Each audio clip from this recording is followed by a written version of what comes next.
ଜୟ ଜଗନ୍ନାଥ ଦର୍ଶକ ବନ୍ଧୁ, ଚାଲନ୍ତୁ ଜାଣିବା କେଉଁ 4ଟି ମାସରେ ଜନ୍ମ ହୋଇଥିବା ଝିଅ ହୋଇଥାନ୍ତି ବହୁତ ଭାଗ୍ୟଶାଳୀ। କେଉଁ ମାସରେ ଝିଅ ଜନ୍ମ ହୋଇଥିଲେ ଲକ୍ଷ୍ମୀମନ୍ତ ହୋଇଥାନ୍ତି? ହଁ ଆଜ୍ଞା, ଝିଅମାନଙ୍କୁ ଘରର ଲକ୍ଷ୍ମୀ ବୋଲି ମନାଯାଇଥାଏ। କାରଣ ଘରେ ଯେତେବେଳେ ଗୋଟେ ଝିଅ ଜନ୍ମ ହୋଇଥାଏ ସେତେବେଳେ ଘରକୁ ଲକ୍ଷ୍ମୀ ଆସିଲେ ବୋଲି ଆମେମାନେ କହିଥାଉ। ତେବେ ଆଜି ଜାଣିବା ଯେ କେଉଁ ମାସରେ ଝିଅମାନେ ଜନ୍ମ ହୋଇଥିଲେ ସେମାନେ ଲକ୍ଷ୍ମୀମନ୍ତ ସ୍ୱଭାବର ହୋଇଥାନ୍ତି। ଫେବୃଆରୀ ମାସ। ଏହି ମାସକୁ ଜନ୍ମ ହୋଇଥିବା ଝିଅମାନେ ସ୍ୱଭାବର ଉଚ୍ଚ କୋଟିର ହୋଇଥାନ୍ତି। ଏମାନଙ୍କର ସ୍ୱଭାବ ବହୁତ ବିନମ୍ର ହୋଇଥାଏ। ଏହି ଝିଅମାନେ ବୁଦ୍ଧିମତୀ ହେବା ସହ ସବୁ ପରିସ୍ଥିତିକୁ ଭଲ ଭାବେ ନିର୍ବାହ କରିଥାନ୍ତି।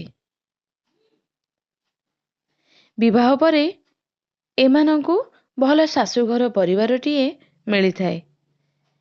ଏମାନେ ନିଜ ଘର ପରିବାର ସହ ନିଜ ଶାଶୁଘର ପରିବାରର ଭଲ ଭାବେ ଯତ୍ନ ନେଇଥାନ୍ତି।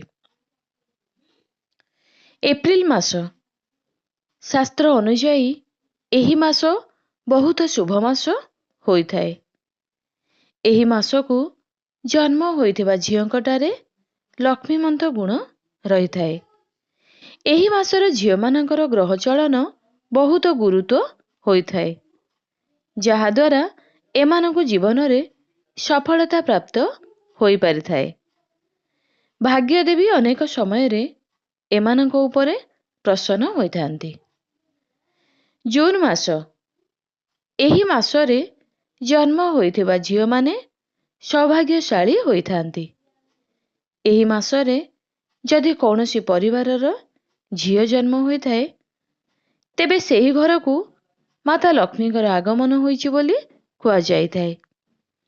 ଏହି ଜୁନ ମାସରେ ଜନ୍ମିତ ଝିଅମାନେ ବହୁତ କଠିନ ପରିଶ୍ରମୀ ହୋଇଥାନ୍ତି। ଏମାନେ ନିଜର ଲକ୍ଷ୍ୟ ପ୍ରାପ୍ତି ନିମନ୍ତେ ବହୁତ ଚେଷ୍ଟା ଚଲାଇଥାନ୍ତି। ସେପ୍ଟେମ୍ବର ମାସ। ଏହି ମାସରେ ଜନ୍ମିତ ଝିଅମାନଙ୍କର କୁଣ୍ଡଳୀରେ ଚନ୍ଦ୍ର, ବୁଧ ଏବଂ ଶୁକ୍ର ଏହି 3ଟି ଯାକ ଗ୍ରହର ମିଳନ ହୋଇଥାଏ।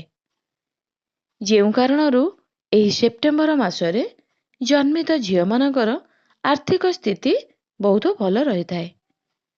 ଏହି ଝିଅମାନଙ୍କର ବିବାହ ଧନୀ ପାତ୍ର ସହ ହୋଇଥାଏ।